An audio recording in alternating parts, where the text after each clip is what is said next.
Alright, if you're trying to verify your Worldcoin account but there's no orb anywhere near, you can still get it done. So in this video, let me walk you through it real quick. But before that, make sure to subscribe and hit the thumbs up. Now, let's jump straight into it. First thing first, open up your World app.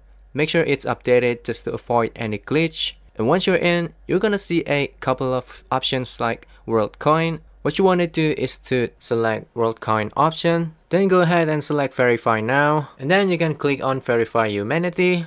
If you're near an orb, it's gonna show something like I am with an orb now. If that's the case, you just hit it, agree to the terms, and go ahead with the scanning process. But if there are no orbs in your country, you're gonna see a different option. Something like verify using your passport. All you gotta do is follow the steps and you're good to go. So yeah, that's basically how you verify your Worldcoin account even without an orb. I hope this helped you out and I'll see you in the next one.